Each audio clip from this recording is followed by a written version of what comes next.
श्रीशैलेशदयापात्रं धीभक्त्यादिगुणार्णवम् यतीन्द्रप्रवणं वन्दे रम्यजामातरं मुनिम् लक्ष्मीनाथसमारम्भां नाथयामुनमध्यमाम् अस्मदाचार्यपर्यन्तां वन्दे गुरुपरम्पराम् यो नित्यम् अच्युतपदाम्बुजयुग्मरुक्मव्यामोहतस्तदितराणि तृणाय मेने अस्मद्गुरोर्भगवतोऽस्य दयैकसिन्धोः रामानुजस्य चरणौ शरणं प्रपद्ये लोकाचार्याय गुरवे कृष्णपादस्य सूनवे संसारभोगिसन्दष्टजीवजीवातवे नमः।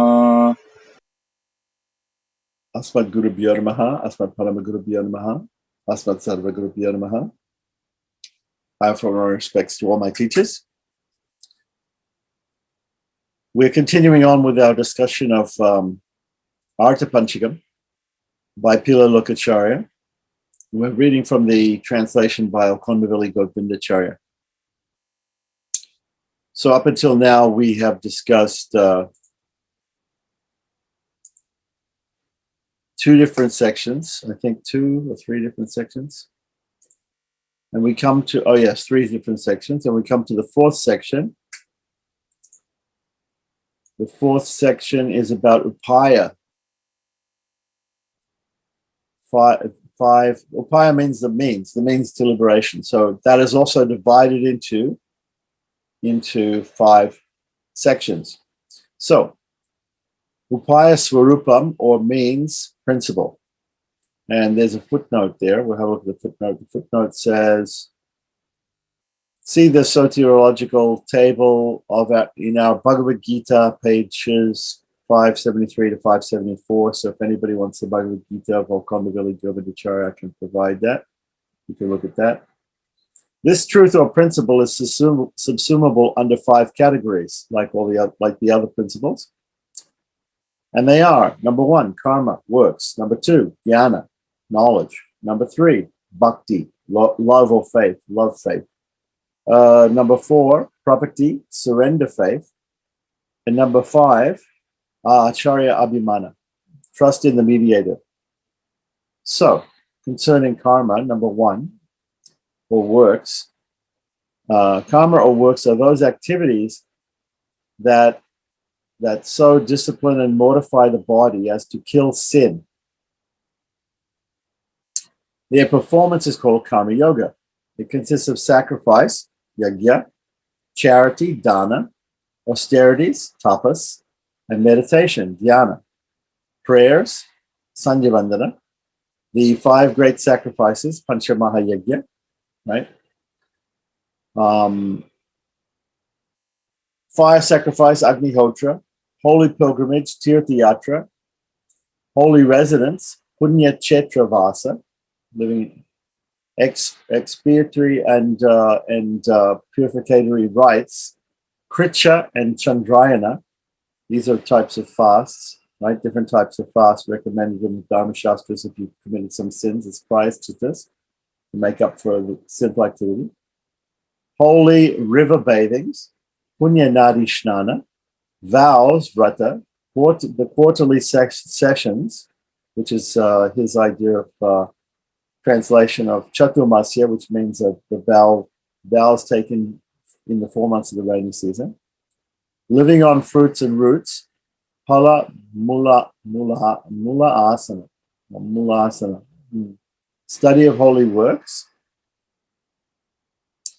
shastra bhyasa, holy feeding, samaradhana. Aradhana actually means worship. Samaradhana means, here it's being translated as, feeding people.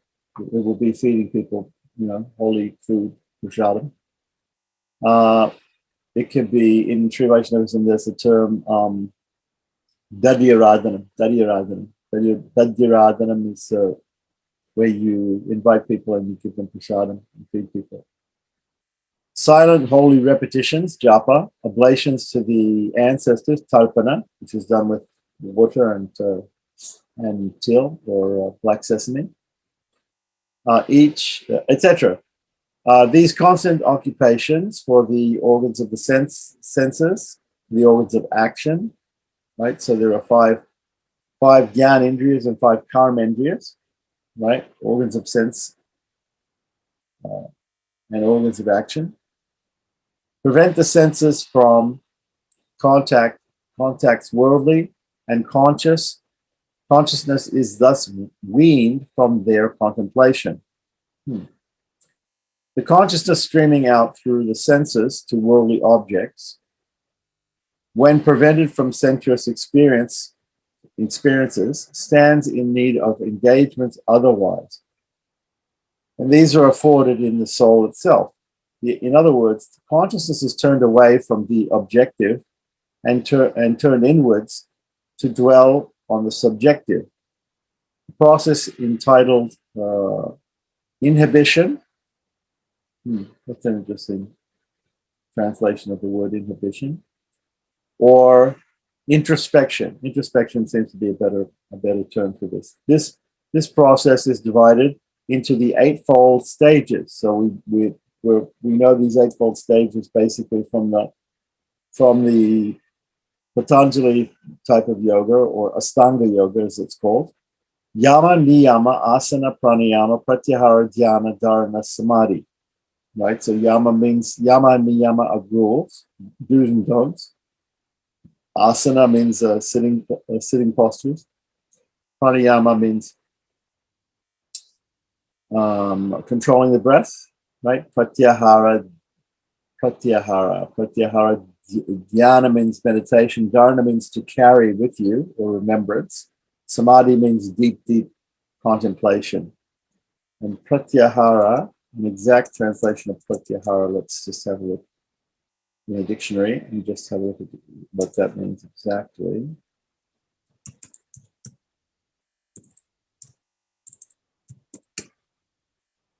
Pratyahara means withdrawal of the senses, basically. So after pranayama, controlling the breath, and withdrawal of the senses, looking inwards. Thus, the eightfold process is specifically called yoga. This yoga, part of karma yoga, and there's a footnote here we'll see in a minute, may be conceived as the transition between karma yoga proper and jnana yoga proper. This karma yoga is auxiliary to jnana yoga and is the chief means of acquiring material prosperity, aishwarya, that is, artha and kama. So artha means material gain, wealth, and kama means desire, but it means the object of desires also. So looking at the footnotes, 1 and 2. On this 8-limbed yoga, read note 2, page 106 of our Divine Wisdom of the Dravida Saints. The Dravida Saints are, of course, the Alvars. Dravida means from southern India. And part 2 of our lectures on inspiration, etc. And for the second footnote, we have to see Appendix 4, which we don't know, we can't see right now. Okay, so that is karma. That's karma. So now we come to the second division of, again, we're talking about upayas here. We're talking about the means to liberation. So the second one is jnana, or knowledge. Jnana, or knowledge, means the highest knowledge or divine knowledge. Jnana yoga is its acquisition. The karma yoga, aforesaid, is productive of knowledge. The object or objective of this knowledge, in other words, consciousness functioning in this direction, is divinity, conceivable in various localized situations, much as the orb of the sun, the heart lotus, and so forth, and concretizable in figures of beauty, as that which has an image in space limits, or the idolized,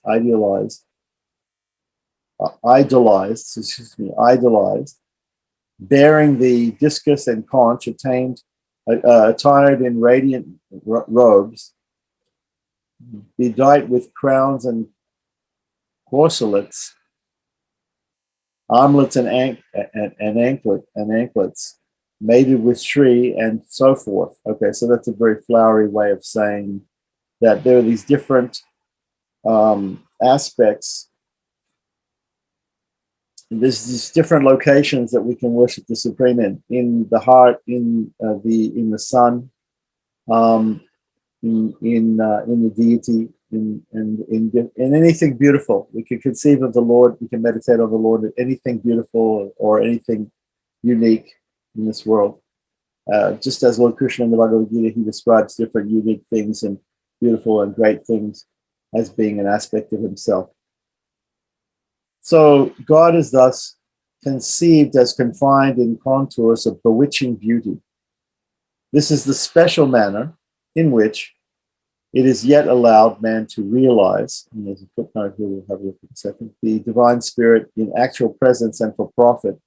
And this serves the purposes of constraining attention, which is habitually dissipate, and of its being riveted onto the holy object of contemplation. Okay, so it gives us, what he's trying to say is that these different places give us a way or a place to fix our meditation, on a point. So let's have a look at that footnote here. The footnote says, see Appendix 5. Okay, that's the first footnote. So consciousness, so exercised, is itself molded into that blessed shape, and thus trained is relieved of all distraction over various futile objects. Okay, so concentrating on these things which remind us of God will take our consciousness away from other material things. Good point. This is divine meditation, which at the start is of brief duration, but which the postulant is to extend by practice into longer and longer periods, and in the end to render enduring. Okay, so like those different aspects of karma yoga, we get the dhyana, the dharana, and the samadhi at the last three parts of the Ashtanga system, right? Or the last three parts which are mentioned, right? To meditation, carrying on the meditation longer, and then samadhi, deep absorption in thinking of the consciousness in the Lord. So this jnana yoga is auxiliary to bhakti yoga, and is the chief means of effecting soul realization, or kaivalya moksha. So kaivalya moksha, again, kaivalya means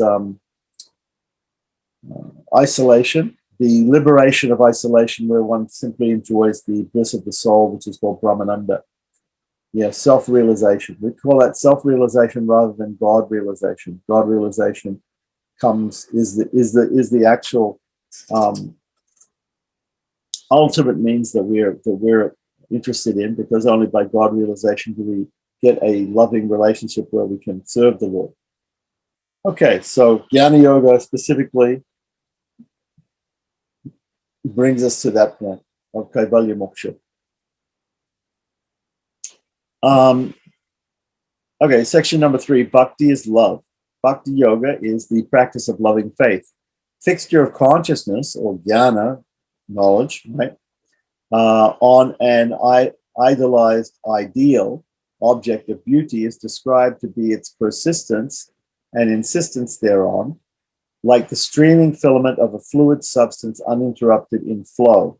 Okay, so he's giving this example or analogy that Ramanuja is giving of bhakti. He says bhakti is that deep meditation or consciousness on God, which is uninterrupted, like the flow of oil, the continuous flow of oil from one container to another.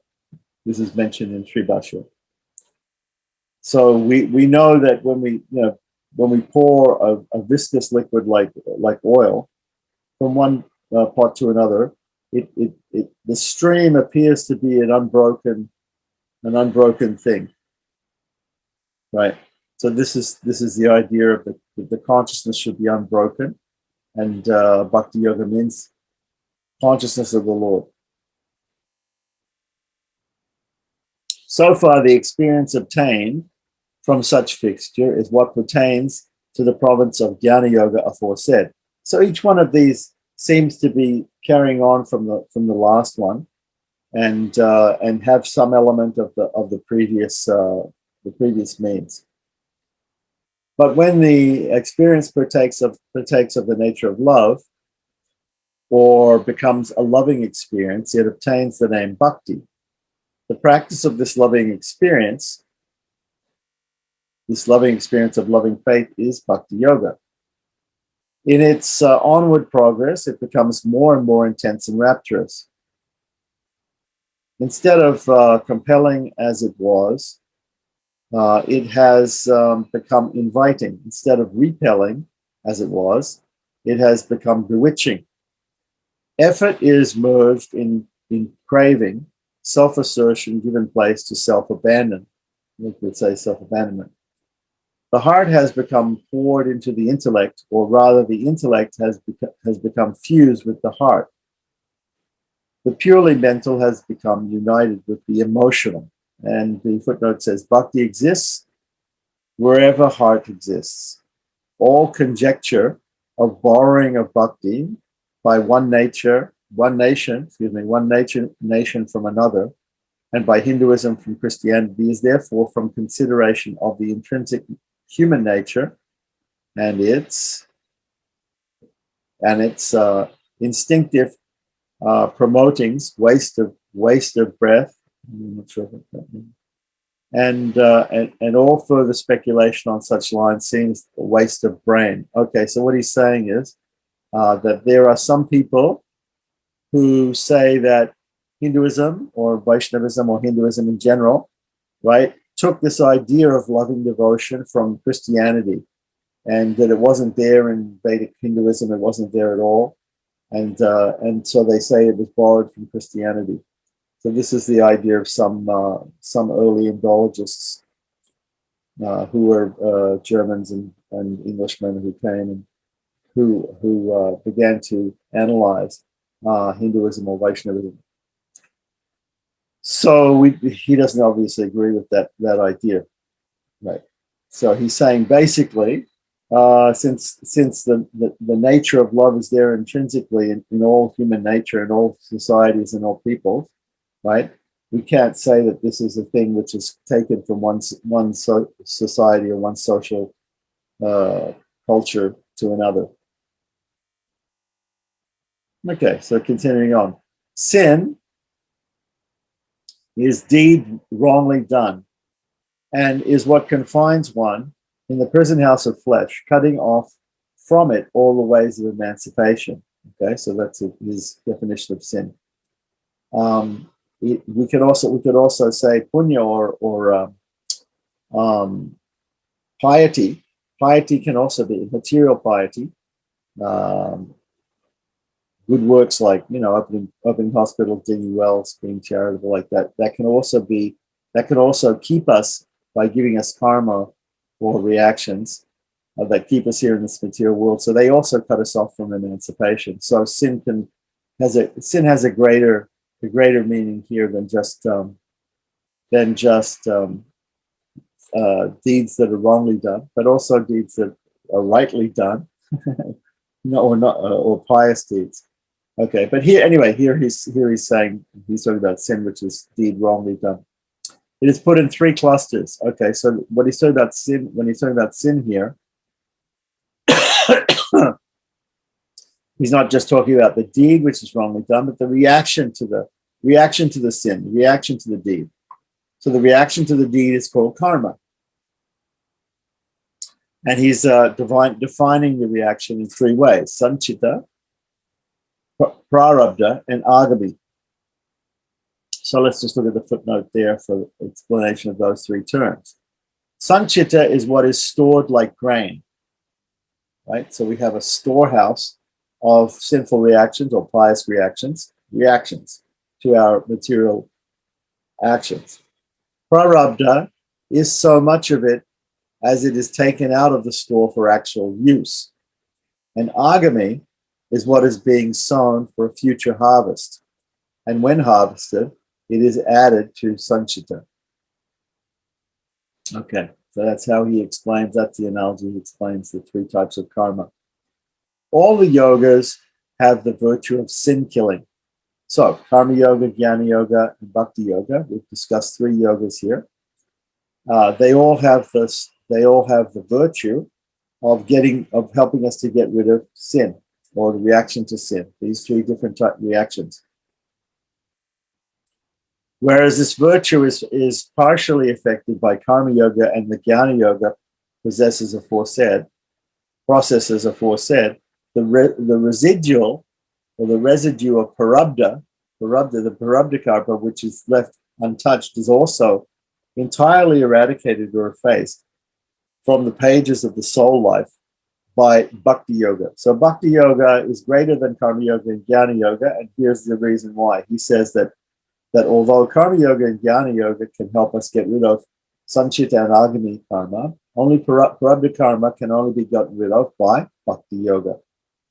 To the bhakti yogin, a vivid knowledge of the means and ends is vouchsafed.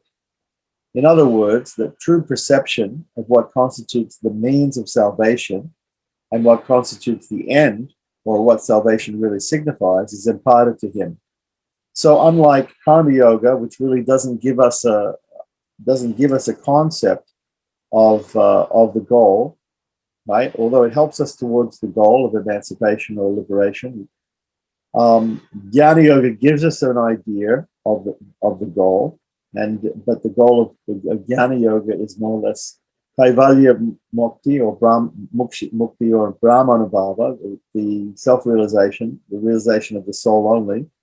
Bhakti yoga, however, gives us a clearer understanding, because love involves two people.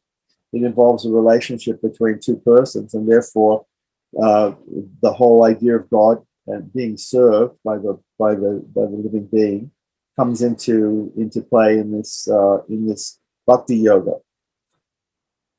So this is the true understanding of what salvation or realization or a liberation is.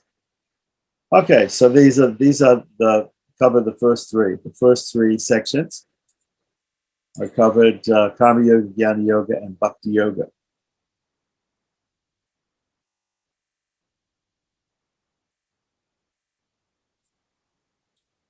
So your comment is that. So is this saying that by bhakti yoga we can alter our karma, since parabdha karma is manifest karma in the present birth? Parabdha, yeah. Anyway, he's saying bhakti yoga is the way to destroy parabdha karma. Okay. Because I was thinking that Prabdha karma is the manifest karma of the particular birth that you're in now, say, for instance. So the whole body is representing Prabdha karma.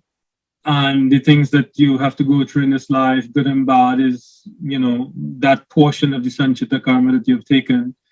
So is it that someone who's doing bhakti now, of course, Prabhupada said this, and clapping your hands in front of the deities and dancing and chanting, it destroys so many sins. So is it that the same thing he's saying, that, okay, you do devotion to God and it can actually change what is like to come in this particular birth?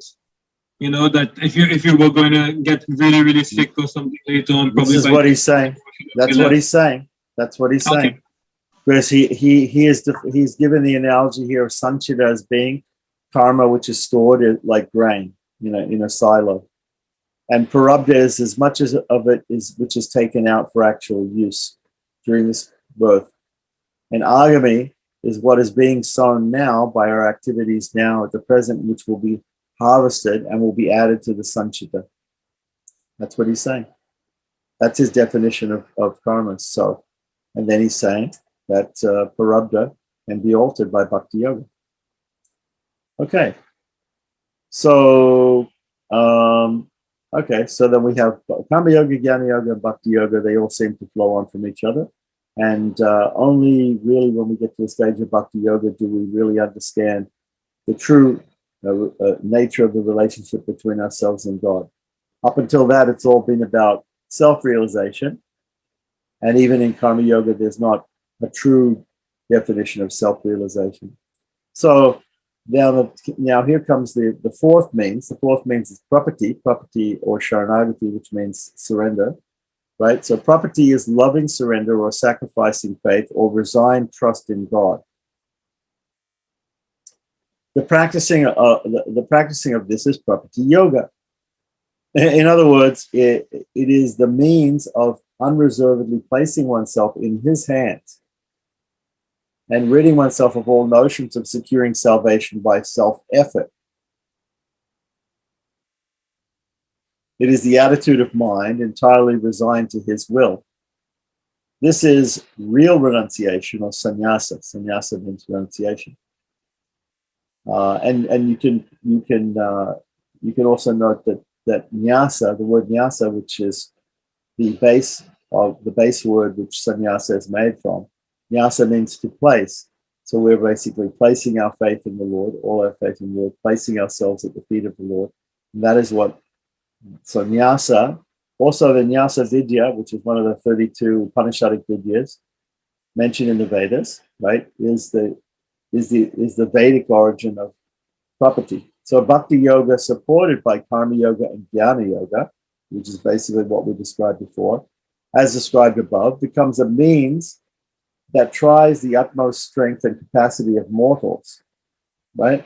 So you've got karma yoga with all those different activities of karma yoga that were described. You've got jnana yoga with the study of the scriptures, right? All of these things require our own personal effort. And he's saying it requires a lot, utmost strength and capacity of mortals.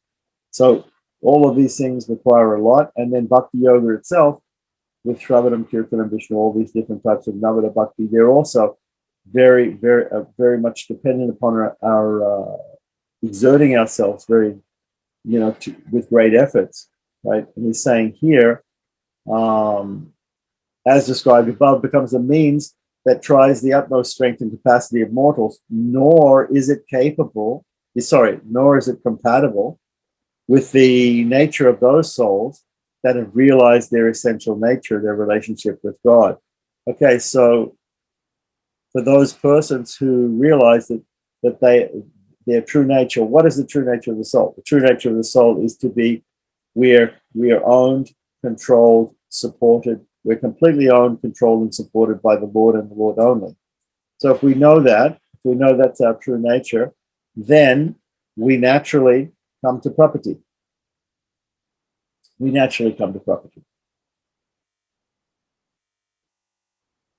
So this path of property is accessible to all. Right. So let's have a look at the footnote here, because he's mentioned the Bhagavatam, 2nd canto, 4th chapter, 18th verse, which says, Kirata Punandra Pulinda Pulkasa Abhira Kanka Yavana Kasadayaha. Okay. Yen ye cha papa yad upashraya shrayas sudyanti tasmai prabhavishnave namaha. Okay, so this describes all sorts of people from outside of India or outside of the Vedic civilization, and how they can actually also worship the Supreme Lord. Property thus provides an open door to knowledge of the soul and God, and a freedom from all religionistic reactions. Religionistic.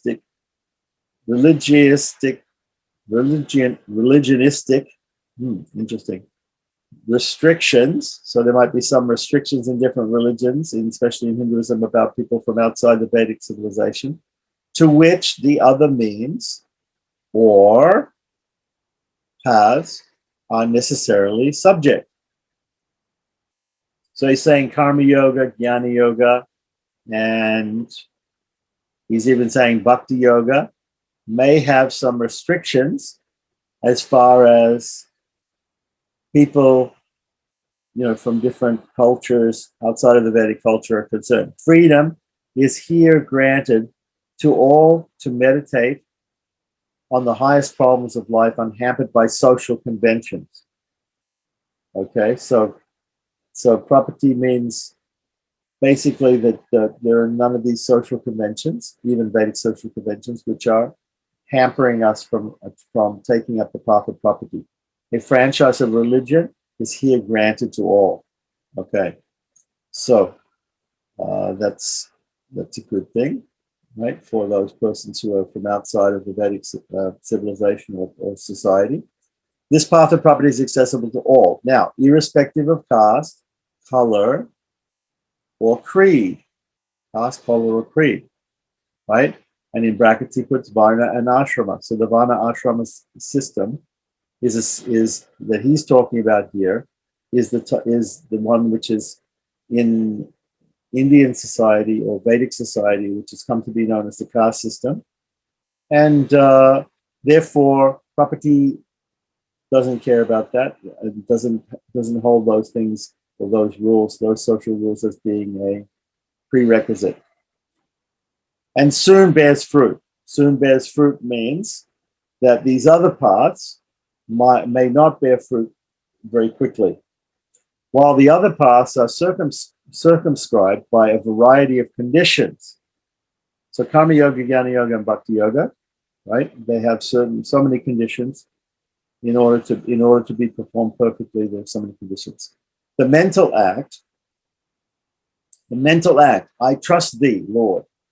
If one simply thinks like that, once dedicated, is done once and for all, for as soon as done, it is accepted by him, by the Lord. Right? Whatever series of acts the suppliant, the prapana, the person, the surrendered soul, may do henceforward are no more means to secure an end. So whatever anybody does after thinking that, after resigning himself, after surrendering himself to the Lord, right? Whatever he does after that is no more a means to secure the end which is liberation. So we may do things, we can't stop. In the Bhagavad Gita, Lord Krishna says everybody does actions, everybody performs actions. So we can't stop action. So we perform actions, but we don't, those actions no longer become means for our liberation after we perform property, but acquire the character of ends in themselves. So they no longer are means, so they are ends in themselves. So hopefully after performing property, the prapana, the surrendered soul, does things which appear to be some acts that are mentioned in these other three means, so Karma Yoga, Jnana Yoga, and Bhakti Yoga. So like one might do a pilgrimage or bathe in holy places, or might, perform fasting or whatever it is, or might read scriptures, or might perform devotional service to deities, or meditate upon God in the sun, or all these different things one might do, but these are not means to liberation anymore. They're no longer means to liberation after one surrenders to the Lord. They become simply means, ends in themselves. We do them simply because they're to be done. They're given in the scripture to be done, and we do them. We do those things like that, but they don't have any. They don't help us or hinder us from getting to our goal, which is loving devotional service to the God eternally in Sri Vaikuntha, which is moksha or liberation. Inasmuch as all these acts become but acts of service done to him, and devoid, therefore, of any ulterior motive. He says here, ultra motive, right? But he means ulterior motive. An ulterior motive means we're doing, in Bhakti Yoga, Jnana Yoga, and Karma Yoga, we're doing things, but our motive is to gain liberation. In property, when even surrendered to the Lord, we're not doing it. It's the motive for doing it is not. There should be no motive for doing it. It's simply a realization of our true nature. Our true nature is that we are the property of the Lord. We're the slave of the Lord. We're the servant of the Lord. He completely controls, supports, and protects us, and he is the one who will save us. It's just simply a realization that is a fact, which is our true nature. and therefore there's no ulterior motive. There's no ulterior motive there of trying to attain liberation. Motivelessness of all acts arises from its being done as divine service, and is hence bereft of all binding character. So somehow or other, what he's saying is, in these acts that are there in these other yogas, Karma Yoga, Jnana Yoga, and even Bhakti Yoga, they may bind us again to this material world, binding, such as entails phenomenal existence, again, for the soul who does it. So we don't, when we bind ourselves by our actions, by our self-efforts, we become bound to this material world. The soul, moreover, does the act on the clear understanding of its own intrinsic position or character as liege of the Lord, meaning servant of the Lord, whom it has to serve. This is the true relation between soul and God, and from it there naturally follows the recognition of the true means as no other than surrendering faith, or entire loving trust, or trustful faith, which is resignation. So again, he keeps giving different synonyms for property or surrender, and these are nice synonyms, surrendering faith, loving trust, trustful faith. Self-surrender or resignation, in other words, is sacrificing oneself or offering an oblation of oneself at God's feet. The truest, and really it's just a recognition that we actually belong to him, like that. Instead, we do not belong to ourselves. It's a recognition of this, really, of this reality. We think that we belong to ourselves. We think that we're a master of ourselves. But in actual fact, we're not. We belong to the Lord, and therefore this is just that recognition. So it's not really that we're surrendering anything. You can't surrender something to somebody who actually owns that thing. It's like having a lost piece of property, and we give it to a person. That it belongs to that person. So it's not a matter of surrendering it to him. It's his, and it's his naturally. It's his property, so he owns that. So there's no real surrender involved, actually, in a sense, because it's just a recognition of fact that he's the true owner of the soul. The truest freedom lies in self-surrender. Okay, that's an interesting statement. The truest freedom lies in self-surrender. The self-assert of bhakti has given place to the self-negate of property. So whereas bhaktas or devotees, they assert themselves, they self-assert themselves. They think, I am doing this, I am performing this worship of God, and I'm doing all these things like that. The self-negation is the mentality of property. The prapana thinks I'm not doing anything. I'm simply the property of the Lord. He can do whatever he likes with me. The uplift of sublime independence is the fruit of complete subservience to the Supreme Lord, God. And I think this is a spelling mistake here when it says law. Maybe it means law, I don't know. But anyway, he's saying God.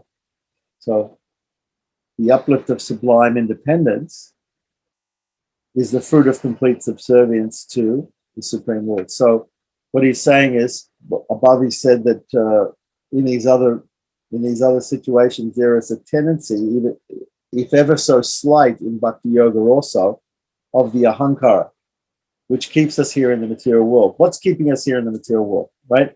Ahankara and mamakara. Ahankara means false ego, and mamakara means possessive ego. What we think that we own, we think that we own and control other things, and we think that we own and control ourselves, right? So mamakara and ahankara. Okay, so that's what's keeping us here in the material world. In Karma Yoga and Jnana Yoga, these are obvious. In Bhakti Yoga, there's still a tinge. There's still a tinge of ahankara.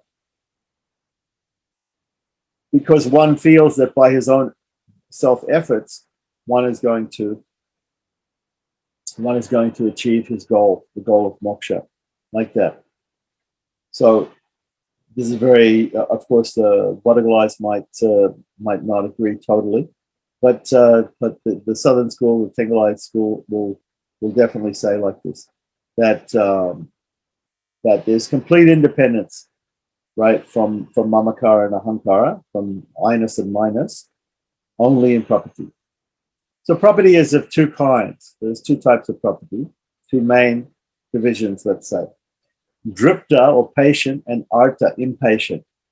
So it depends upon our attitude. The prapana is what we shall call the suppliant or the postulant, right? So the person who's the surrendered person, right? The postulant, the patient, dripta, is he who is not only weary of, but dreads transmigratory or material or embodied life, and is averse to all delights mundane and ultra-mundane. Right? Ultra-mundane delights, he means in heaven, the heaven of the devatas, or enjoying in this world in a greater way. Okay, to obtain relief from these and access to God, he seeks a competent teacher. So we're talking about the dripta property here, right? Dripta property, right? He seeks the guidance of a competent teacher or guru, and under his guidance adopts the way, property of salvation. He adapts his life to the way of shunning evil and of walking the paths prescribed by the laws of varna and ashrama, right? And to the best of his ability, of course, this is assuming here, okay, this is assuming here that the person is part of the varnashrama system, right? What we just got through saying that some prapanas are not part of the varnashram system, or they don't fall within that system. They're recognized as outside of that system in the Dharma Shastras. Of course, we can discuss the varnashrama system in a different way, and we can say that in some sense all societies consist of these types of people that fall into different varnas and ashramas, like groups, right? But that's another discussion. But basically, if we take the laws of varna and ashram here as meaning the Dharma Shastras, which is the rules of medieval Indian society and how it was set up, like that, then we can say that there are some people that fall outside of that, some prapanas, in other words. And to the best of his ability, remains devoted to the service of God and to the godly, straight in thought, word, and speech and deed. He constantly reflects on God, being his Lord, and on himself as being his liege man. His liege man means his servant, right? He as the ruler, God as the ruler, and the soul as the ruled. God is the master, and he is the chattel. The chattel means the possession of God. He as the spirit, God is the spirit, and he is and the soul as being the body. What does that mean? This is again an allusion to the analogy that Ramanuja gives of the relationship between God and the soul and the universe. So the souls and the universe are like the body of God. So here he's saying God is like the spirit, his soul, and the universe and the souls are like his body. So that is called Sharira, Shariri, Bhava. That is an analogy, and that is a very good analogy for understanding the relationship between the souls and God. So he's just spoken of it in a very short sentence here. He is the spirit, and he, lowercase h, being the soul as the body.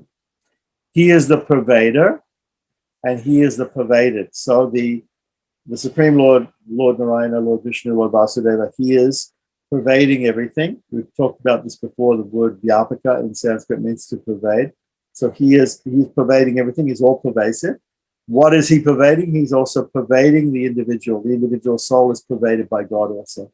He's within our heart. He's within every atom, right? There's a difference between this concept in the northern school and the southern school. There is there is two types of pervasion talked about by the Northern and the Southern School, which is not talked about here, it seems, right? It's called co-dwelling pervasion and indwelling pervasion. So co-dwelling pervasion would be that the Lord is there in the heart next to the soul, and indwelling pervasion means the Lord is also within the soul. He pervades the soul. The problem with this doctrine is that in the Bhagavad Gita it talks about the soul cannot be split. It is indivisible. So some people have this idea that because the soul is indivisible, therefore God cannot pervade the soul from inside, but only from outside as a co-dwelling pervasion. So there's co-dwelling pervasion and indwelling pervasion, and we don't need to go into it in too much detail here, but we could talk about it some other time. But the Northern School and Southern School of Sri Vaishnavism each take a side in this. It's not a very important topic, I don't think, but it's just one of these other minute details of difference between the doctrines of the two schools. In any case, what he says stands up to both doctrines. The Lord is the pervader. How he pervades is a different subject, and so we won't go into that here. But how he pervades, whether he pervades by being a co-pervader, a co-present pervader, or an indwelling pervader, that's another thing. So as far as the soul is concerned. Okay, so then capital H, he, meaning the Lord, is the enjoyer, and lowercase he, meaning the soul, is but the enjoyed. The Lord is all-knowing. The soul is ill-knowing, or not unknowing, right? So the Lord is all-powerful. The soul is powerless.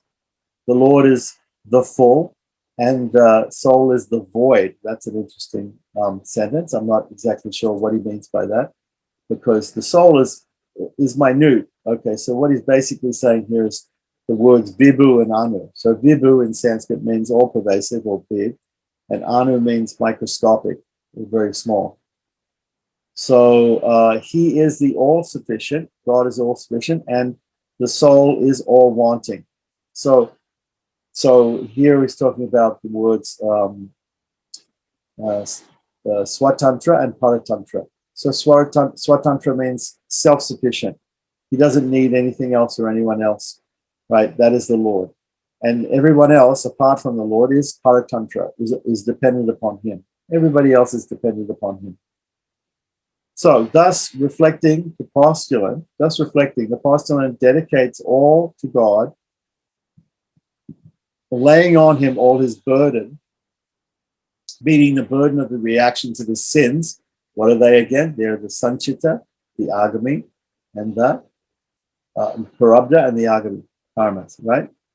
And spends the least of his life, or the rest of his life, right, that may still be left to him in perfect resignation, not allowing its peace to be distraught by considerations of self-care for self-salvation. So this is the person we call the dripta prapada. He therefore lives the rest of his life, and he is at peace, because he doesn't have to be distraught thinking about how to care for himself in terms of performing efforts for self-realization or for moksha, for self-salvation, for liberation. Okay, so then the next one, the other person, the postulant who is impatient, right? The prapana who is impatient, the Artha prapada, and this is a rare sort of person, is he in whom, by the free grace of God, by study and service, which is with a true teacher, he also approaches the teacher, right? A guru.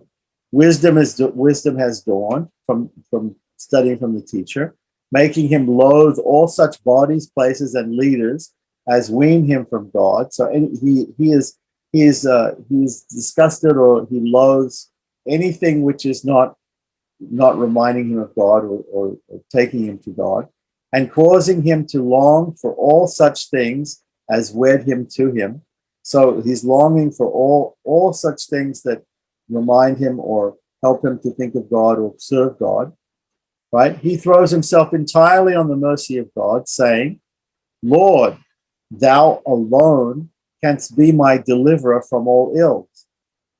Thou alone, Lord, art my way, and thee alone, O High, I adore. He grows impatient of salvation, beseeching and besieging God in all manner of ways to lift him once for all to his holy feet. Okay, so the footnote says, property or Sharanagati is Bhagavad Dharma par excellence. It's the best Bhagavad Dharma. It's the best type of religiosity aimed at God. Read the Standilya Vidya, which is a part of the Chandogya Upanishad, 3rd chapter, 14, verse 1. Read the Brihad Aranyaka Upanishad, 7, 6, and the Agni Rahasya of the Sukla Yajurveda in our table of Upanishadic Vidyas on page 129 and 130 of our Bhagavad Gita. So when we see Alkondavilli Govindacharya's Bhagavad Gita, he's given a table where he's explained certain things about Upanishadic Vidyas. Once again, the Upanishads are part of the Vedas. They're the philosophical part of the Vedas. And in them, they give 32 different ways or meditations or paths to self-realization and God realization. These are called Upanishadic Vidyas. One of them is called the Nyasa Vidya, which is equivalent to our idea of property or Sharanagati. It is the Vedic way of saying property or Sharanagati, Nyasa Vidya. Right? So these are synonyms. Nyasa Vidya, property, Sharanagati, they all mean the same thing. So the Pancharatras, right, which are the agamas or the tantric books, explain to us how to worship the Lord in this world, right, are especially devoted to their exposition, meaning these Upanishadic Vidyas, particularly the Bharadvaja Samhita, also known as the Narada Pancharatra, and the Lakshmi Tantra. There are actually a couple of books which are called Narada Pancharatra, but the Bharadvaja Samhita is probably the main one, and the Lakshmi Tantra. And in the Lakshmi Tantra, there's this statement about the 6 angas of property, right? The 6 angas of Sharanagati, the 6 divisions of Sharanagati, which we know, about. That's a very common definition, right? And of course, the Southern School and the Northern School of Sri Vaishnavism, they have a slightly different understanding of these 6 angas of Sharanagati. In fact, Sharanagati is defined as having either the Northern School will say there are 5 prerequisites: Mahavishwas, Karpanya, Kinchana, all these different things, and whereas the Southern School will say these are not prerequisites, but in a sense post-requisites. After surrender, these things will naturally come about. These qualities will naturally come about in the life of the Prapana. So also see the Standilya Bhakti Sutras. So there are some sutras or aphorisms on bhakti written by Shandilya. And then we have the Narada Bhakti Sutras also by Sage Narada. And we can see page 20 and page 80 of his other book, Vande Mekum of Vedanta. Okay, so let's continue on. So that person who is impatient, right, he immediately wants to be taken to Vaikuntha. He immediately wants moksha here and there. He just wants to perform property and surrender. And he says, Lord, take me right now. Take my life right now, and I want to go and I want to serve you right now. I can't stand to be in this material world any longer. Whereas the Dripta Prapana is the patient one, and he is patient, and so therefore he lives out his life in this world in a godly way, and ultimately he'll attain the Lord. you'll also attain liberation. All right, so that is a description of property as a means, surrender to the Lord. The fifth thing, or the fifth means, is acharyabhimana. Right? This is sometimes called charamopaya. Charama means the ultimate. Like we have the Charma Sloka in Bhagavad Gita, or the Charma Sloka in the Ramayana, is the ultimate instruction. The Charma Sloka in the Varaha Purana of Lord Varaha. These are slokas or verses which are the ultimate instruction of different avatars like Rama, Krishna, and Varaha. So Charma Sloka. So ultimate, Charma means ultimate. Upaya means a means, right? So what is the ultimate means? So Acharyabhimana is also called the Charamopaya. Here it's called Acharyabhimana. Acharyabhimana means resorting to and giving all our faith simply to the Guru, simply to the teacher. That's all. And not worry, and let the teacher worry about, doing our, appealing to the Lord for our surrender, like that. It's for people who don't have, there are also other types of property which we haven't talked about. He hasn't talked about exactly, go into detail.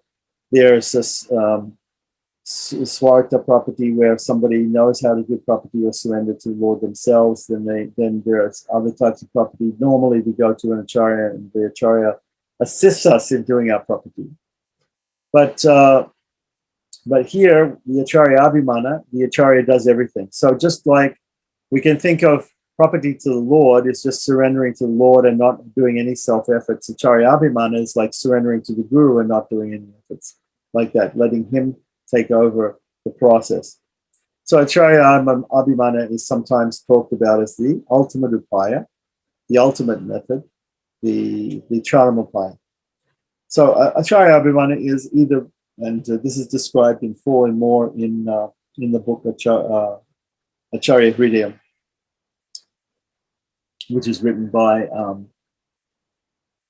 Pilalokacharya's younger brother. So Acharyabhimana is either resort to the mediator as by the aspirant for salvation, or resort to the saved by the mediator himself from his own free choice. Resort to the saved by the mediator himself. I'm not sure exactly what he means by that. This fifth means of salvation possesses the virtue of being within the nearest reach of mankind. So this is very, very easy. As contradistinguished from all other means aforesaid. These, no doubt, prescribe God as the object for resort, but he is so beyond the reach of man's senses, minds, and hearts as to forbid his being used in the manner of other objects more accessible. So this want is supplied by the mediator, meaning the acharya, right, the guru, the teacher, in so much as he is tangibly present in the midst of mankind, right, as one of their own, and therefore is so accessible and so within reach that the work of salvation becomes for souls, so to say, a practical reality. This contrivance in the scheme of salvation has been devised by God himself in the manner of the mother feeling love for her child and the mediator.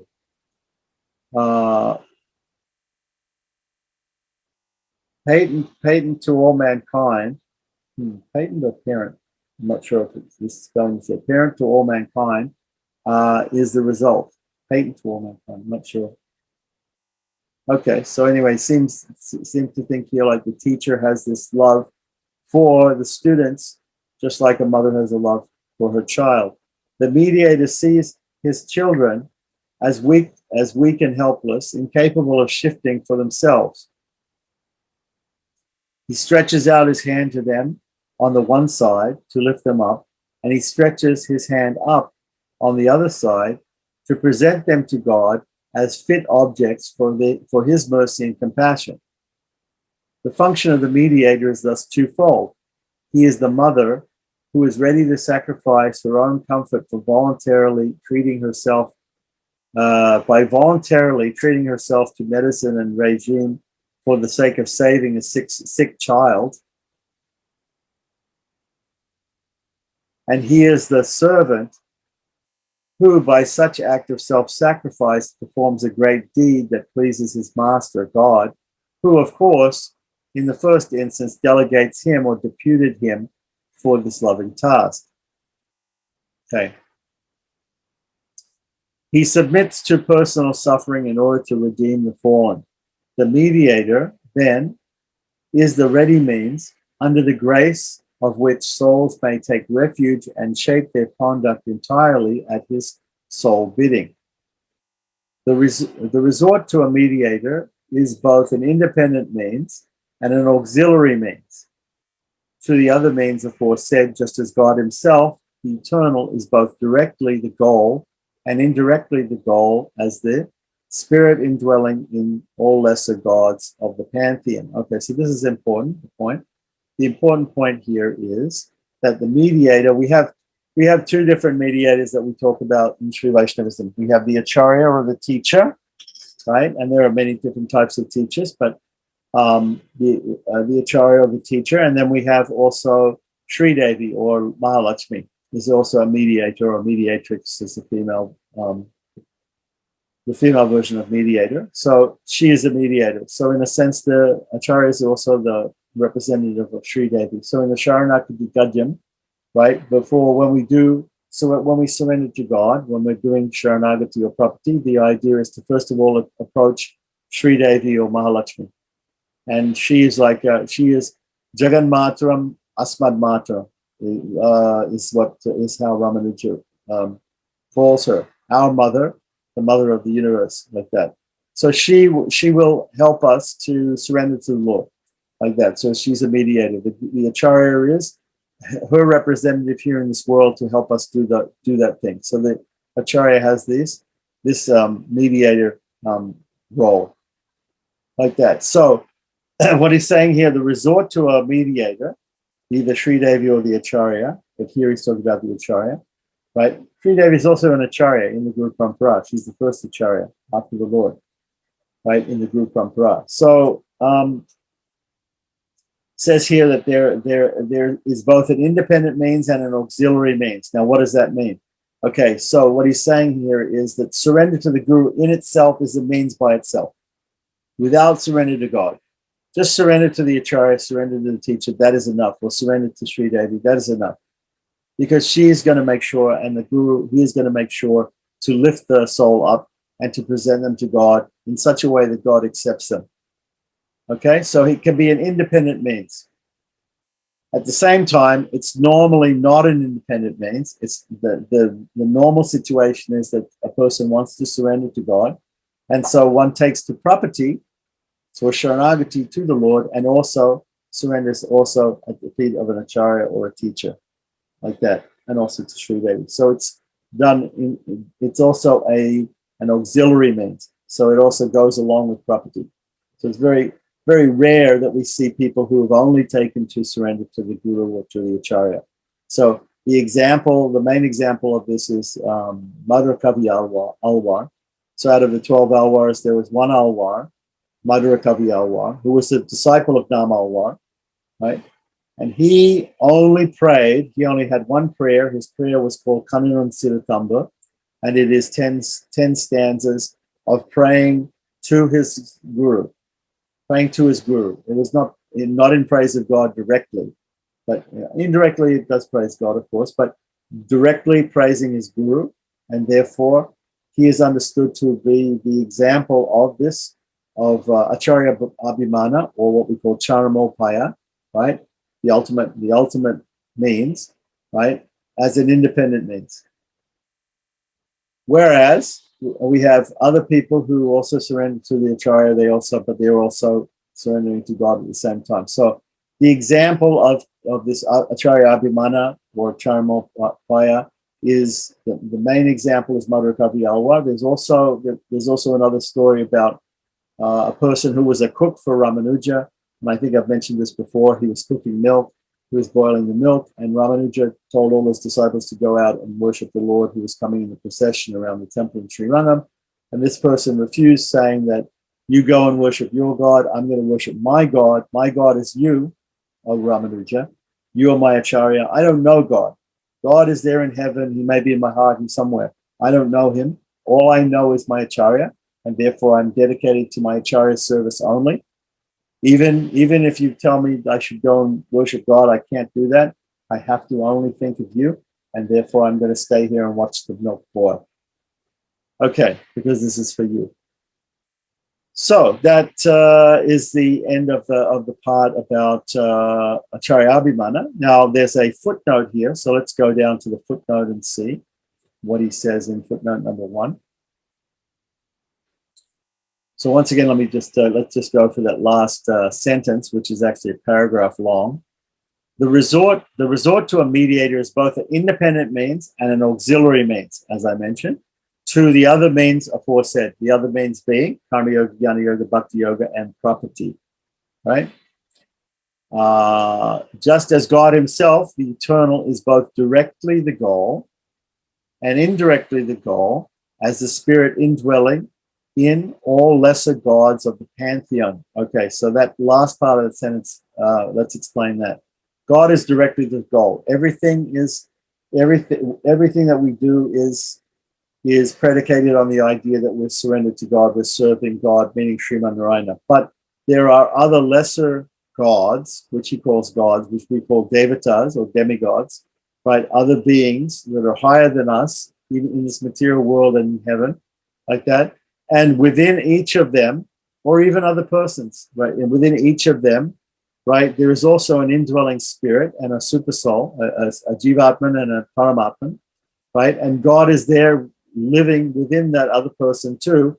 So even if we serve other persons, even if we're serving the guru, within the guru is a paramatman. God is also there.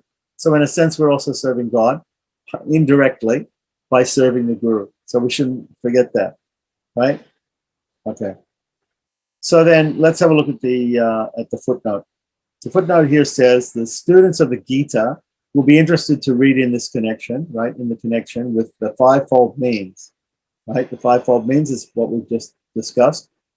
These two verses, which are chapter 8, verses 25 and 26. Dhyanenat mani pasyanti kechid atmanam atmana anye sankyena yogena karma yogena cha pare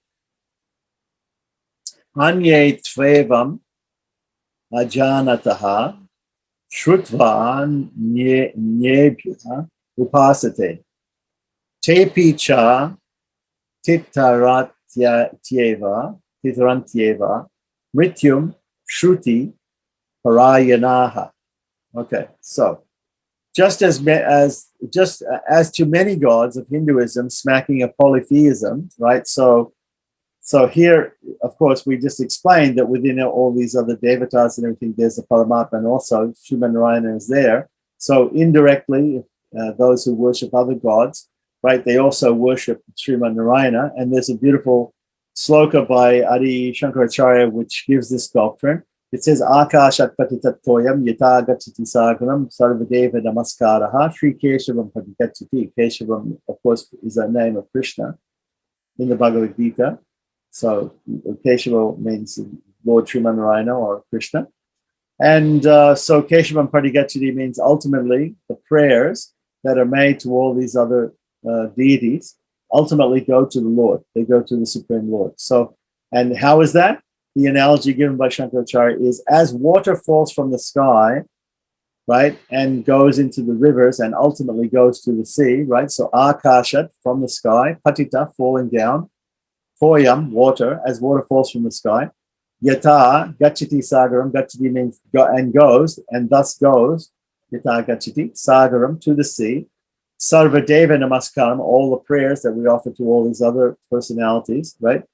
Ultimately go to Lord Keshava. Keshava Pratigacchati. Okay, so that's the meaning of that.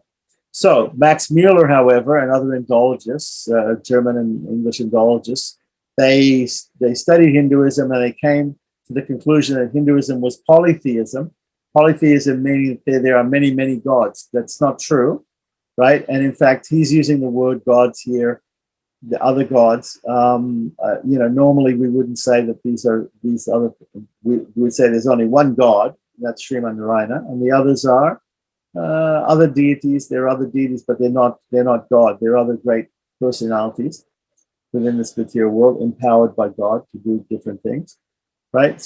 But anyway, the Indologists, when they first came in contact with Hinduism and Vaishnavism, they thought it to be polytheism.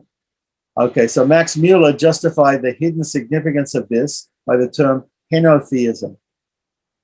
So henotheism, their idea, the Indologists' idea, is that every time in the Vedas where people are praying to Indra or Agni or Vayu, like that the person is concentrating on God and giving him the name Indra, giving him the name.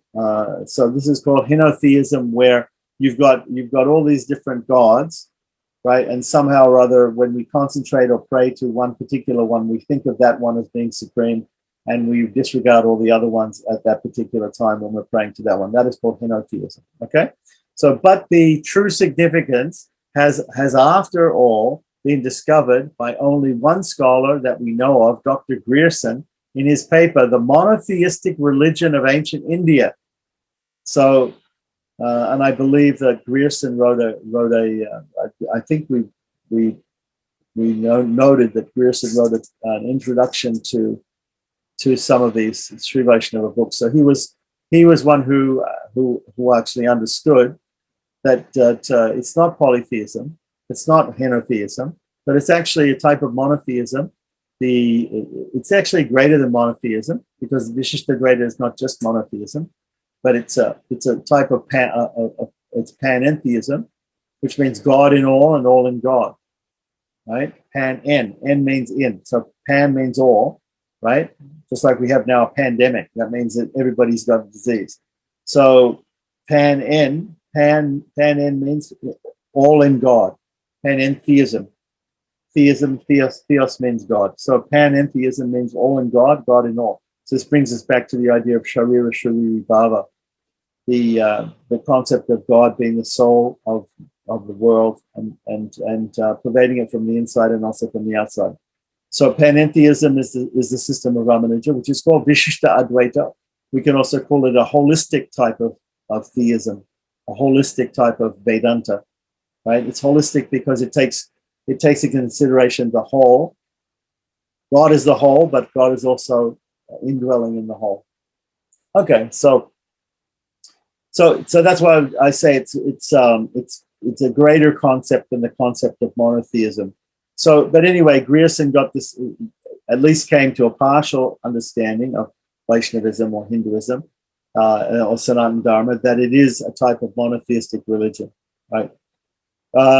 Read at the Oxford Congress of History of Religions, and I only quote this. Okay, so this is a quote from Grierson, I guess, about his idea of the monotheistic nature of religion in ancient India. He says, other gods, in bracket and in quotes, he gives quotes to gods because he doesn't consider them to be the supreme God, are spoken of, millions of them, right? They say 33 crores. 33 crores is 330 million, millions and millions of gods, great and small. But in spite of this, a Bhagavata, right, a devotee, a Vaishnava, right, is no more a polytheist, he's not a polytheist, than the Jew who uses the word Elohim, both for the supreme and for his ministers, right? So he's making this analogy to something in Judaism.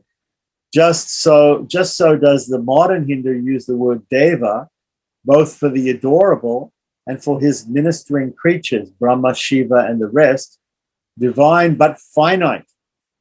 So they have some divinity, Brahma, Shiva, these other devatas, but they're also finite. They're not infinite.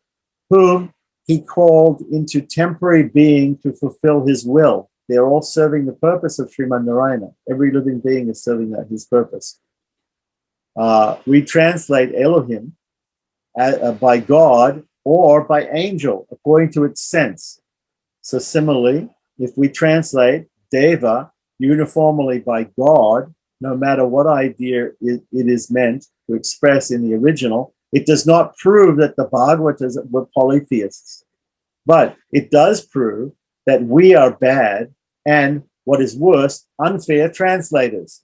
So just like many words in Sanskrit have two or more meanings. The word Atma means body, the word Atma means soul, the word Atma means mind. So Atma can have different meanings. So this word Deva also, or Devata, Deva or Devata, or divine being, can have different meanings. So it can mean God, but it can also mean his ministers, his empowered beings. Okay. So that's a nice quotation he's given here from Grierson. Okay, so let's go back. Now we come to the fifth principle. The Acharya Abhimana question, that if it is that you feel, okay, that the Acharya might not be fully qualified because he doesn't have the Anusthana, or the practice and things like that. And then he answered, but, all the Acharyas link us to Ramanuja. And that Ramanuja, is the ultimate Acharya connection to the Lord. And that, you have full faith in Ramanuja. That is like also Acharya Abhimana.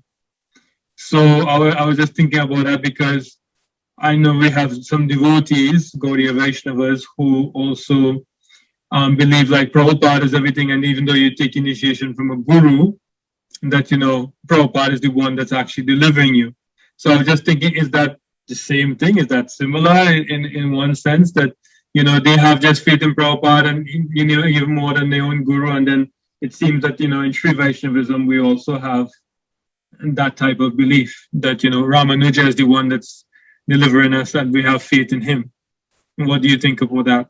Yeah, I mean, okay. So first of all, each acharya is going to. I'm probably not going to put this in the video that I put up, but the point, it's like, so there's this Ritvik idea in ISKCON and everything like that. So each acharya that you go to, and no real acharya that you go to is going to say I'm qualified and I'm they're not saying that. They're all saying, by the grace of my acharya, I'm able, by the grace of my acharya, you're going to be saved. That's what every acharya will say. There's no real acharya who's going to say, I'm going to save you. Right? It's by me, I'm saving you. No, nobody says that. Okay, and if you ask Dr. Alva, he'll say, I'm not qualified. If you ask his father who passed away just right, he'll say, we're not qualified, we're not real acharyas, but our acharya is great, like that. So everybody praises their acharya and everybody thinks of themselves as a student, Nobody thinks of themselves as a qualified teacher. And that's fine. That's not, but the fact is that they are qualified teachers, and we know from reading other books by Hililokacharya, like Mokshapati and specifically Srivachana Bhushana, then in Srivachana Bhushana he says that the acharya, okay, the preliminary cause of the preliminary cause of liberation, the primary cause of liberation is the Lord. Primary means is the Lord. The Lord gives liberation. Nobody else can give liberation, right? But what are the initial means spoken of in the beginning of Srivachana Bhushana? The initial means is controlling the mind and body. First of all, controlling the mind. After you control the mind, you can control the senses somewhat, right? At least you control the senses enough that you can approach a guru. You approach a teacher. The teacher teaches you, and he surrenders you. He helps you to surrender to the Lord. He gives you the Astakshara mantra. Then the Astakshara mantra is like the teacher, like the guru, the Astakshara mantra are preliminary causes. Preliminary causes of liberation. But they are not the primary cause. Even the guru or even the Astakshara are not the primary cause.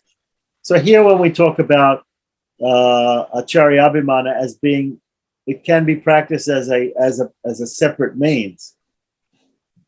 Yeah, in a sense, okay, like that. I wouldn't say, we can't take, I think there's a little bit of hyperbole here, okay? You're going to have people disagree with what I'm saying right now, but there's a little bit of hyperbole here because as we have said before, only God gives liberation. That's our idea. That's our doctrine. So to say that the Acharya can give liberation, whether it be Ramanuja or whether it be your Acharya, right, can give you liberation like that, I think is not doctrinally correct. Well, it's not the way that we see. Although obviously, if you surrender to the Acharya is going to lift you up and present you to God. But who is the person who actually saves you, right? So the Acharya is a mediator. Even Sridevi is a mediator. So if we're so bold as Tengalai Sri Vaishnavas, if we're so bold to say Sridevi can't give you liberation, then how can we say the Guru can give you liberation? Why, is the Guru greater than Sridevi? That doesn't make sense. Okay, so the fact is, when we say Sridevi can liberate you, or God, or she can in a sense of being a mediator. If we say the mediator can liberate you, Sridevi is a mediator. She's the first Guru in the Guru Parampara. So certainly approaching her, she can liberate you, right? So then are the Wadagalais correct that she can give liberation? No, they're not correct because it's ultimately God who gives liberation, not Sridevi or the Guru. But here, they're just talking about the accessibility is the point here. The reason why they talk about Acharyabhimana or Charamopaya resorting to the teacher as being the best upaya, the best means, or as an independent means, it's for people who can't approach God in any other way. They're illiterate. They can't read the scriptures. They're Sudras or Panchamas. They're not allowed inside temples. You know, they're outcasts of regular Hindu society, and they have no way of approaching God in any way, shape, or form. They can't even work directly by doing any of these spiritual activities. They have to they're so uneducated that they have to just go to the teacher, and he has to teach them everything. Like a mother teaches the helpless child, like that. So in a sense, the property that we do when we go to the teacher and we surrender to God, there has to be a little bit of understanding there. There has to be a little bit of, we have to have read that in the scriptures. You have to go to a guru and you have to learn. You have to surrender to God. We have to know that. But there are some people who they don't even get those concepts. So for those persons, just surrender to Prabhupada or surrender to Jesus or surrender to Ramanuja, like that. And just Prabhupada and Ramanuja and Jesus are going to help you and they're going to take you to liberation. Okay, fine. They'll take care of it, like that. It's like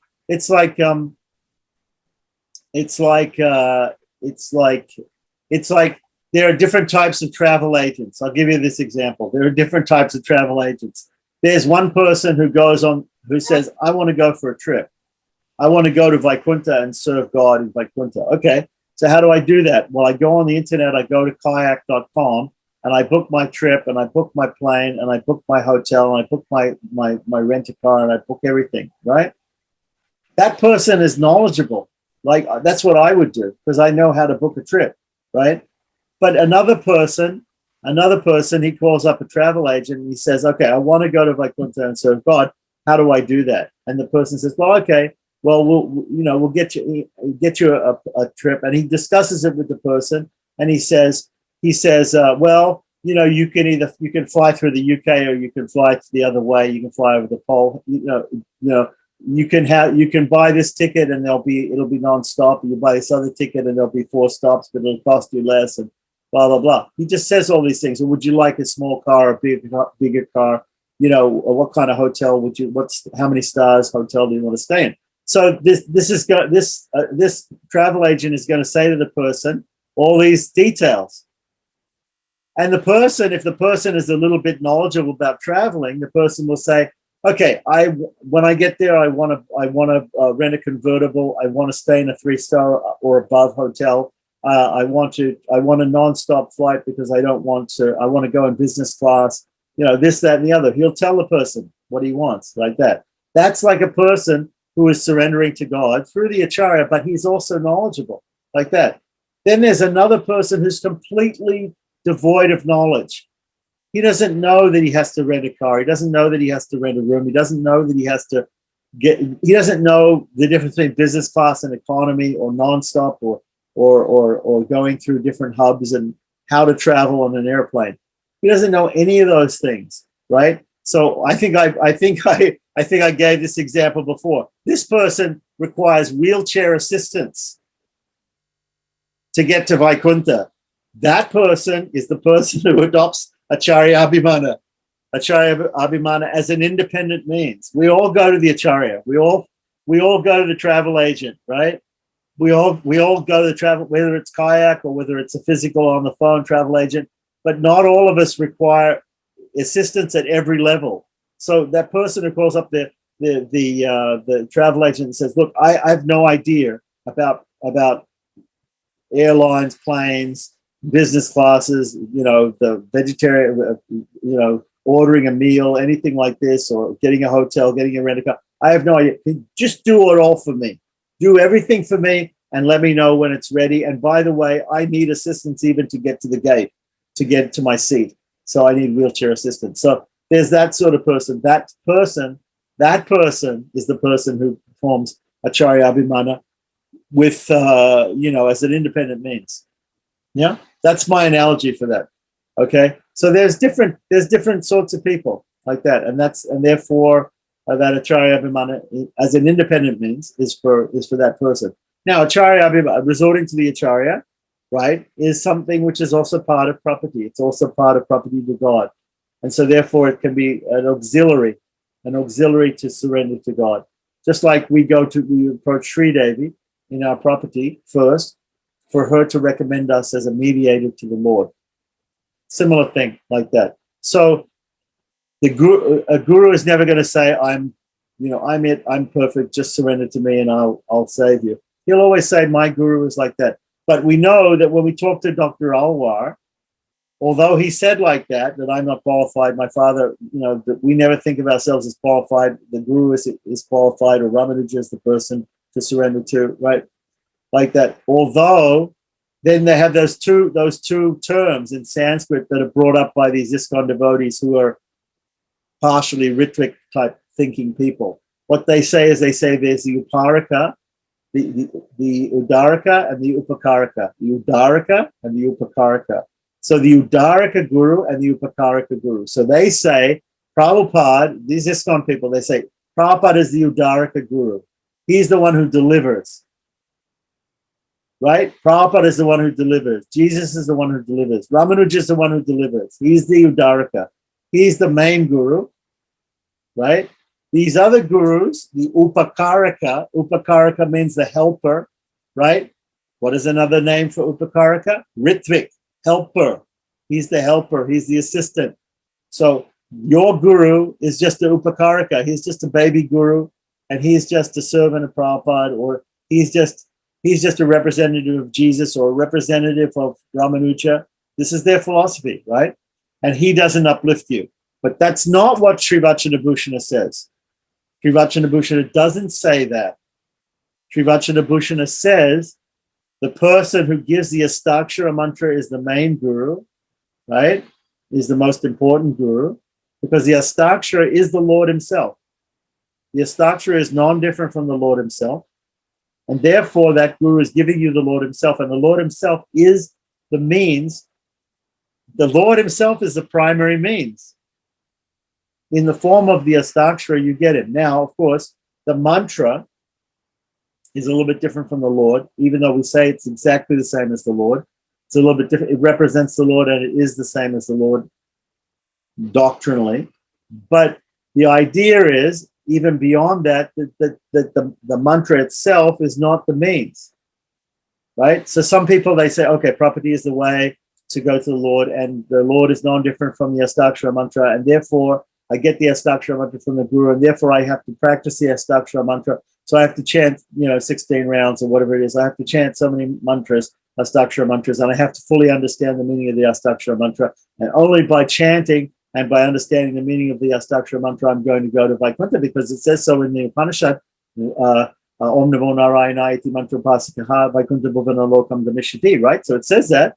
So that's what I should do. And that is the means of liberation. No, that's not the means of liberation. By chanting it many times and understanding the meaning of it at the same time. That's something good that we can do. We should do that, but that is not the real means of liberation is the Lord himself. The Lord himself is going to liberate you. He's going to take you to the Sri Vaikuntha like that. Not because of any number of chants that you do or any realization in your mind that you have, right? It's not these are not prerequisites. Well, real property means there is no prerequisite. It's simply an understanding that I am the property of the Lord. He takes over, therefore. There's none of this idea that I have to do this or there's some prerequisite there. And Bodhigalais might disagree a little bit, but Tengalai, this is the true position, if according to Sri Vachanabhushana. Okay, so I think, is that clear or not clear? Perfect. Very good. Thank you. Yeah. So, so the thing is, what these guys in ISKCON want to say is they want to say, yeah, don't worry about all these other gurus. They're really only baby gurus. They're Ritvaks. They're Upakaraka gurus. See, these guys, what they did was they said, oh, look at the Sri Vaishnavas. They have these two words, Udaraka and Upakaraka. Let's take that and let's say, and let's dress up our Ritvik ideas, and by using their Sri Vaishnava terms, and therefore it will give authenticity to our Ritvik ideas. The Ritvik ideas are wrong. They're just wrong. The Acharya delivers the disciple to that. It's what it says here. He uplifts the person to the Lord, but it's the Lord who gives liberation. Like that. So the thing is, of course, where we read here that Acharya Abhimana is a separate upaya, like that. But ultimately, the Lord has to give the liberation. So anyway, I like that analogy of going on a trip and different ways of planning our trip, like that. So there's the full service travel agent, that is taking the Lord as the charm. The Guru as the Charamapaya, as the ultimate Acharya Abhimana, the ultimate means, like that. Okay, it's something that is a little bit hyperbolic in nature, I actually saw that article you're talking about the Uddharakan, the Acharakan, and you saw an article. Example. Yeah, I saw Gaurav Narasimha Maharaj. He wrote something on that same thing about he used Ramanuja as the example. You mean Jagat Guru? Jagat Guru. Yeah. See, that's the thing, And look, you may even find some Sri Vaishnavas, especially Tengalais, who have a little bit of this idea. They may, but look. If you talk to Dr. Alwar, he may say, "Look, I'm not qualified," even though he's now that his father passed away. He's the head of his lineage. He's an acharya. He's an acharya, so he'll be giving people some ashranam and everything, but he won't be saying to them, "I'm saving you." He's never going to say that. He's never going to say he's qualified. He's never going to say, because he's a real guru. He's going to say, by the grace of my father, I can teach this, I can teach you this. He's the one who's like that. But what do we know from what Pillai Lokacharya says in the Sri Vachanabhushana? The main guru is the one, the Udaraka guru, and Dr. Alwa said this, the Udaraka guru is the one who gives the Astatara mantra. Yep. That's the concept. Otherwise, we get all confused. Who is the person? Who is the real guru? Like that. Then we don't give respect to these people. We have to give respect to the person who's given the Astatara mantra. Yeah, I know that they minimize the Diksha guru in certain. Yeah. That's the whole idea. The whole idea is we have these people who are giving Diksha, right? And they don't come up to some of the things that we've read in the scriptures. They don't come up to that qualification. So what we do is we take the qualifications of guru in the scriptures and pull them down until they get to the level of the people. That's not the way. You don't interpret the scripture down to the level of the people. You have to you can say that people don't come up to the level of the scriptures. That's fine. There's not a problem. I don't have a problem with that. We're all, we're all sinners in this material world. It's not like we're all perfect. So I don't have a problem with that. But this idea of changing the doctrines to suit the reality. No. Nice explain, Swami. Yeah. Thank you so much. Okay, so next week we'll probably finish it, yeah, and then we'll go on to Artha Pancakam, then Tapatrayam, I guess. Yeah. Yes. No. Okay. Namaskaram. All right. Namaskaram. Jai Shri Narayan. Jai Shri Narayan.